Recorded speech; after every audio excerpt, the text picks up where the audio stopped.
Good morning class. तो हम लोग डिस्कस कर रहे थे 7.5 7.6 इंटीग्रेशन में, ठीक। और आज हम इसको इन भी कर देते हैं 7.6 की, ठीक है। हमने यहाँ पर 2-3 क्वेश्चन दे रखे हैं, काफी इंपॉर्टेंट ये क्वेश्चन है, ठीक है। चलिए हम लोग देखते हैं इन क्वेश्चनों को कैसे सॉल्व करते हैं।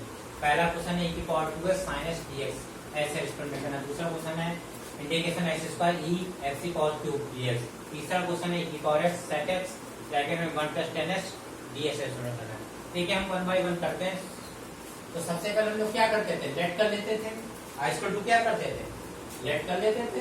आई स्क्वायर टू हमने लेट कर लिया। चलिए हमने क्या कर लिया, लेट कर लिया। आई बराबर क्वेश्चन हटा दीजिए। अब हमें e की पावर 2x sin x का करना है x के रिस्पेक्ट में। देखिए कैसे करेंगे, काफी इंपॉर्टेंट क्वेश्चन और कुछ भी नहीं करना होता है। देखिए आई लेट हमने बताया था, आई लेट। तो आई लेट क्यों लगाएंगे, क्योंकि ये एक वेरिएबल अलग है, ये दो दूसरा है, ठीक। एक एक्सपोनेंशियल एक ट्रिग्नोमेट्री। तो आई लेट लगेगा क्योंकि मल्टीप्लिकेशन भी इतना ही है। अब फर्स्ट कौन लगेगा, लास्ट कौन लगेगा। ये देखिए ट्रिग्नोमेट्री ये है और एक्सपोनेंशियल यहाँ पे। तो ट्रिग्नोमेट्री वाला फर्स्ट है और एक्सपोनेंशियल वाला सेकंड होगा ये, ठीक। ये बात क्लियर हो गई इससे। चलिए तो इसका मतलब हम कह सकते हैं कि आई बराबर जो होगा इंटीग्रेशन साइन एक्स पहले हो जाएगा इनटू यहाँ पर हम कह सकते हैं की पावर 2x बार हो जाएगा, ठीक। अच्छा अब यहाँ से हटा दीजिए फर्स्ट और सेकंड, ठीक है। तो समझाने के लिए तो फर्स्ट ये होगा, सेकंड ये होगा। चलिए करते हैं। तो क्या होता है फर्स्ट, चलिए अभी समझाने के लिए भी फिर से लिख दे रहे हैं, लास्ट में हटा दीजिएगा। First function integration of second function minus whole integration differentiation of first function integration of second function और होल इंटीग्रेशन। देखिए फर्स्ट फंक्शन ने क्या कहा, first function integration of second function minus whole integration differentiation of first function integration of second function और whole integration dx. ये RDS है। तो ये बात क्लियर हो गई। तो आई बराबर देखते हैं इसका रिजल्ट क्या आता है, साइन एक्स। अच्छा e की पावर 2x का इंटीग्रेशन क्या आ जाएगा, e की पावर 2x का तो पहली बार आ जाएगा आपका e की पावर 2x ही आ जाएगा और 2x का अलग करेंगे तो 2 आएगा। 2 आएगा, लेकिन यहाँ लिखेंगे 1/2। क्या लिखेंगे, 1/2 आएगा। इसका आएगा 1/2 e की पावर 2x। जिन बच्चों को इसको करना नहीं आता वो 2x को t मान लेंगे, अपने आप आ जाएगा। भाई e की पावर t का क्या होता है, e की पावर t, e की पावर 2x हो गया और 2x को करेंगे तो 1/2 आएगा। अच्छा यहाँ आ जाते हैं, साइन x का क्या होता है, डिफरेंशिएशन क्या होता है हमारा, साइन x का डिफरेंशिएशन cos x होता है और e की पावर 2x का जो यहाँ है भाई यहाँ होगा, यानी 1/2 e की पावर 2x, ठीक है। ये dx था। अब आप देखिए इसको हम लोग क्या ले सकते हैं, हाफ e की पावर 2x sin x। एक तो टर्म ये आ गया, माइनस यहाँ है 1/2 बाहर कर दीजिए, ठीक। 1/2 बाहर कर दीजिए और cos x और e की पावर cos x और e की पावर 2x ये आ गया। अब एक प्रॉब्लम यहाँ पर देखिए, क्वेश्चन था हमारा e की पावर sin x dx और यहाँ पर हमने सॉल्व किया, ये दिक्कत में आ गया, हमें यहाँ इंटीग्रेशन आ गया। हमारा स्टार्ट हुआ था e की power 2x sin x dx के रिस्पेक्ट में करना था, हमने सॉल्व किया, ठीक है। लेकिन हम यहाँ पर इंटीग्रेशन cos x e की पावर 2x dx आ गया। अब ये बड़ी प्रॉब्लम, देखिए ये प्रॉब्लम आएगी, हमेशा याद रखिए। जब e की पावर x के साथ sin x का फंक्शन होता है या e की पावर x के साथ cos का फंक्शन है, तो अगर यहाँ sin x है तो cos x में फंक्शन आएगा और अगर cos है तो sin x में आएगा। कहने का मतलब 2 बार इंटीग्रेशन करना पड़ता है ऐसे क्वेश्चनों में। कितनी बार, 2 बार। तो अब फिर इसमें यार वही लगेगा, यहाँ फर्स्ट लगा, ये फिर सेकंड, वही आइलेट के अकॉर्डिंग, इसके अकॉर्डिंग आइलेट के अकॉर्डिंग। तो चलिए देखते हैं। तो I equal to half e की पावर 2x sin x, तो मेरा कोई मतलब नहीं, 1/2 ऐसे रहने दीजिए। अब ब्रैकेट लगाइए, ये 1/2 पूरा, ये फर्स्ट इंटू सेकंड। तो first function integration of second function whole integration differentiation of first function integration of second function और होल इंटीग्रेशन, ठीक है। ये होल इंटीग्रेशन किसका, ये देख लेंगे, ठीक है। First function integration of second function minus whole integration differentiation of first function integration of second function और होल इंटीग्रेशन ये भी है।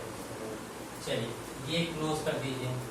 अच्छा आई बराबर 1/2 e की पावर 2x sin x, यहाँ जाइए। अच्छा यहाँ पर 1/2 रहने दीजिए, cos x है, cos x रहने दीजिए। ये कितना हो जाएगा, 1/2 e की पावर 2x, अभी बताया इसका करना।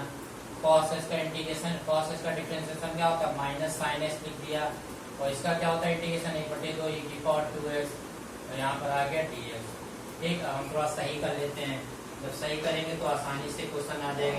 1/2 e की पावर 2x sin x हो गया। अब यहाँ इंटू कर लीजिए 1/2 से, तो 1/2 1/2 तो माइनस का 1/4 e की पावर 2x और cos x। देखिए पहले इससे करिए, 1/2 हो गया, e की पावर 2x हो गया और यहाँ हो गया cos x हो गया। ये तो माइनस का आ गया आपका। ठीक, 1/4 e की पावर 2 और cos x हो गया। अच्छा यहाँ पर आ जाइए जरा, देखिए माइनस माइनस हो जाएगा प्लस, ये देखिए माइनस माइनस हो जाएगा प्लस। ठीक, और फिर ये माइनस बना देगा, जब इंटू करेंगे देखिए माइनस माइनस प्लस, लेकिन ये बना देगा माइनस, तो माइनस का और 1/2 और 1/2 तो 1/4। फिर से देखिए माइनस माइनस प्लस हो गया, लेकिन ये वाला माइनस इसको माइनस बना देगा। ये 1/2 कांस्टेंट बाहर निकलेगा ये 1/2 कांस्टेंट बाहर निकलेगा यहाँ, और 1/2 से इंटू करेंगे तो 1/4। ठीक, तो यहाँ पर क्या आ रहा है हमारा, यहाँ पर हमारा आ रहा है e की पावर 2x और sin x। ये देखिए अब देखिए, अब यही चीज मैं कहना चाह रहा था कि e की पावर 2x से sin, जब आपने e की पावर 2x sin x को किया तो फंक्शन किसमें आया, cos x e की पावर 2x में, और जब आपने फिर से किया तो ये देखिए फिर आ गया। यही चीज आई कि देखिए क्वेश्चन वाली चीज आई कि नहीं। आप इसकी जगह पर आप आई रख सकते हैं कि नहीं। देखिए e की पावर 2x sin x है dx, आप आई रख दीजिए इसकी जगह। ठीक, तो इसका मतलब i बराबर आप कह सकते हैं कि 1/2 e की power 2x sin x minus 1/4 e की power 2x cos x minus 1/4 और i। ठीक, 1/4 और इसकी जगह क्या है, ये i है। अब ये 1/4 माइनस i का इधर ले आइए, तो ये i हम इधर जोड़ के दिखा दे रहे हो। 1/4 जब इधर आएगा तो 1/4 i, भाई माइनस का जब इधर आएगा पॉजिटिव हो जाएगा, तो 1/4 i और i कितना हो जाएगा 4 और 5/4 i आ जाएगा। कितना आ जाएगा 5/4 i। ये कैसे आया, इसको इधर ले आइएगा i और 1/4 i जोड़ दीजिएगा तो 5/4 i आपका आ जाएगा आसानी से। और देखिए अब हमारे पास टर्म कौन से बच्चे, ये और ये। ठीक, इसमें भी आप चाहें तो 1/2 ले सकते हैं कॉमन। देखिए 1/2 कॉमन है, 1/2 भी कॉमन है और e की पावर 2x भी कॉमन है। आपके पास e की पावर 2x, तो ये कॉमन हो गया, तो यहाँ बचा आपका sin x और यहाँ क्या बचा 1/2 cos x। क्या बचा 1/2 cos x। और जैसे इंटीग्रेशन हो जाता है c जरूर लगा दीजिएगा। ठीक है, c आपको तो यहीं लगा देना चाहिए था क्योंकि इंटीग्रेशन हो गया था, इसको हटा दीजिए। अब आप देखिए यहाँ से 2 कैंसिल कर दिए, 2 2 2 2 4। ठीक, तो i बराबर क्या कितना हो जाएगा, अब ये 5.2 को इधर ले आइए तो 2 यहाँ हो जाएगा और 5 इसके नीचे आ जाएगा। 2/5 e की पावर 2x यहाँ sin x minus 1/2 cos x plus c। तो ये ज्यादा बेटर आपका आंसर ये आया। क्लियर है कॉन्सेप्ट। तो अगर आप इस तरीके से क्वेश्चनों को करेंगे तो आपका आने का चांसेस ज्यादा रहेगा। आई होप आपको क्लियर हो गया होगा। ठीक है, चलिए हम लोग बढ़ते हैं अगले क्वेश्चन की तरफ। क्वेश्चन में क्वेश्चन मान लगा है, लेट कर लेते हैं हम लोग i बराबर हमने लेट कर लिया x² e की पावर x³ dx कर लिया। ठीक, अब इस क्वेश्चन को थोड़ा सा ध्यान दीजिए, जरूरी नहीं हर इसको हम लोग फर्स्ट और सेकंड से ही करें। इसको हम लोग ऐसे भी कर सकते हैं जो प्रीवियस लेसन में करा है, कुछ माने कुछ आ जाए। जैसे देखिए अगर x³ को अगर लोग p मान ले, ये देखिए हमने बबल कर दिया, x³ को मानेंगे तो ये टर्म आ जाएगा, इसकी जरूरत ही नहीं पड़ेगी। ठीक, तो आप लोग थोड़ा ये भी माइंड लगाते रहिए। तो यहाँ पर पुट कर दीजिए x³ बराबर t, तो ऐसे करेंगे तो दोनों तरफ डिफरेंशिएशन करते हैं। ये देखिए हमने डिफरेंशिएशन कर दिया, x के रिस्पेक्ट में कर दिया। अच्छा x³ का कितना होता है 3x² dt/dx। ठीक, अच्छा तुम आपको तो x² dx चाहिए, तो x² dx इधर लेता है ये, तो कितना हो जाएगा 1/3 dt। हो गया 1/3 dt। अब क्वेश्चन में आ जाइए, क्वेश्चन क्या था आपका, क्वेश्चन था आपका i बराबर x² e(x³ dx। ठीक, हम कहना चाह रहे हैं, ये देखिए आपका यही तो लिखा है x² dx, तभी तो ये 3 इधर ले आए थे, यानी जहाँ x² dx है वहाँ क्या रख सकते 1/3 dt। चलिए देखिए, तो x² dx की जगह तो आप लिख लिया 1/3 dt। ठीक है, अच्छा बाकी जो e(x³ है इसको भी तो देखिए, e और x³ की जगह क्या माना था, देखिए t, ये हो जाएगा। देखिए e ऐसे रखा, x³ की जगह हमने माना है t, ये हो गया। और x² dx जो आपको दिख रहा है इसकी जगह क्या रखते हैं 1/3 dt, ये रख दिया। अब आपको पता होना चाहिए 1/3 है कांस्टेंट, वो कर दीजिए बाहर। हो गया, अच्छा, अब आपको ये भी पता होना चाहिए ई की पावर टी का तो क्या होता है, ई की पावर टी ही तो होता है, और ये लग गया सी। ठीक, अब वैल्यू रख दीजिए टी की 1/3, टी की वैल्यू कितनी है x3, कितनी है x3, ये हो गया सी, ये रहा आंसर है जी। बस थोड़ा सा कॉन्सेप्ट लगाना है और आपका आंसर आ जाएगा। ठीक है, तो अब आप देख रहे हैं कि ये जो आपका यहाँ से ये जो चला है क्वेश्चन, ये थोड़ा सा ध्यान दीजिएगा। ठीक है, ये यहाँ, ठीक, तो हम लाइन भी खींचे दे रहे हैं ताकि आपको कोई दिक्कत ना हो समझने में। ठीक है,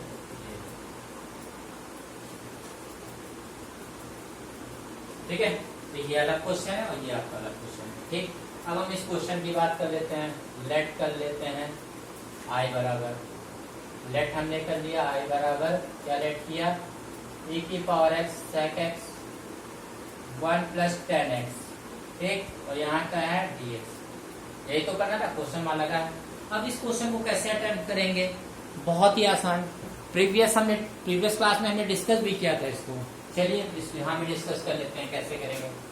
ऐसा करिए, ये i = अंदर जो e की पावर x है ऐसे रहने दीजिए, और अंदर ये sec x से केवल इंटीग्रेट कर दीजिए, तो ये sec x हो गया, क्या हो गया sec x, और यहाँ क्या हो गया sec x tan x। बात वही है, बात आपकी देखिए वही है, बस हमने sec x यहाँ इंटू किया और sec x यहाँ किया, क्लियर हो गया। चलिए अब आगे क्या करते हैं। अब आप यहाँ से पहले वाले जो अगर आपने लेक्चर अटेम्प्ट किया होगा सभी लोगों ने, तो हमने ये बताया था पहले वाले लेक्चर में, एक फार्मूला होता है जिससे हम इसको और आसान बना सकते हैं। देखिए क्या, आप लेट कर लीजिए कि इसको फंक्शन x मान लीजिए, हमने क्या कहा लेट करिए कि आप इसको फंक्शन x मान लीजिए, sec x की बात कर रहे हैं। ठीक, तो अगर ये फंक्शन x sec x हो गया, तो अगर इसका अगर फंक्शन f डैश निकालेंगे, यानी x के रिस्पेक्ट में इसका अगर हम निकालें डिफरेंशिएशन, तो ये क्या आएगा sec x tan x, यही तो आएगा।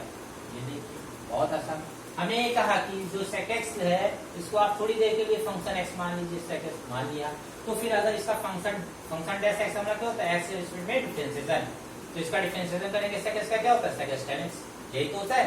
ये t है, क्या है ये t है sec x tan x, ये क्या है sec x tan x, यही तो होगा। ठीक, वापस हम लोग अपने क्वेश्चन में आ जाते हैं, कहाँ आ जाते हैं क्वेश्चन में। चलिए क्वेश्चन में आ लीजिए, तो क्वेश्चन में हमारा क्या था आई बराबर, क्वेश्चन में यही तो लिखा हुआ था, क्वेश्चन में यही तो लिखा था आई बराबर e की पावर x sec x, और यहाँ लिखा था sec x tan x और dx, यही तो लिखा था। चलो अब हम लोग वैल्यू रख के दिखाते हैं हमको, y बराबर e की पावर x sec x की जगह फंक्शन x, ये देखिए sec x या क्या रख सकते हैं फंक्शन x, यहाँ रखिए, और sec x tan x की जगह पर फंक्शन डैश x, ये देखिए, ठीक, यहाँ पर रख दीजिए, हमने रख दिया ये, और यहाँ dx। अब आपको याद होना चाहिए, हमने बताया था अगर इंटीग्रेशन e की पावर x और फंक्शन x पर फंक्शन डैश x के रिस्पेक्ट में हो रहा है, तो उसका जो हमेशा जो रिजल्ट आता है वो क्या आता है e की पावर x फंक्शन x आता है, हमेशा याद रखिएगा। अगर आपको इंटीग्रेशन e की पावर x ब्रैकेट में फंक्शन x और प्लस फंक्शन डैश x ऐसे रिस्पेक्ट में मिल रहा है, तो उसका जो रिजल्ट आता है e की power x function x plus इसी तो वैसे भी होता है लास्ट में, तो e की पावर x फंक्शन x आता है। ठीक, ये याद रखें, यानी इससे इतना ही पोर्शन आता है उसका रिजल्ट, बाकी इंटीग्रेशन करने की कोई जरूरत नहीं। अगर आपको इंटीग्रेशन e की पावर x ब्रैकेट में function x plus function dash x ऐसे रिजल्ट मिल जाए, तो हमेशा उसका याद रखिएगा इंटीग्रेशन क्या रिजल्ट आता है e की power x function x plus c तो होती है। अब लास्ट में वैल्यू रख दीजिए आई की, e की पावर x फंक्शन x हमने क्या माना था sec x माना था, रख दीजिए क्या माना था sec x। ये देखिए आपका आसानी से क्वेश्चन हो गया, कोई इसमें प्रॉब्लम थी? कोई प्रॉब्लम नहीं थी, बस एक करने का तरीका आपको आना चाहिए था कि इसको कैसे आप सॉल्व करेंगे। e की power x function x plus c है, e की पावर x ऐसे रहती है और फंक्शन x को क्या लिख दीजिए sec x। ठीक, इसको मैं इसको अलग कर दे रहा हूँ ताकि आपको समझने में कोई दिक्कत ना हो।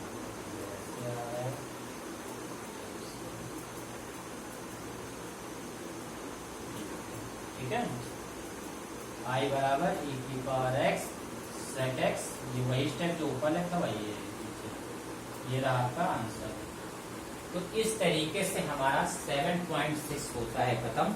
अब हम जब नेक्स्ट आपका लेक्चर लेंगे तो किसका लेंगे, 7.7 का। ठीक, मिलते हैं नेक्स्ट क्लास में। Thank you guys. ओके।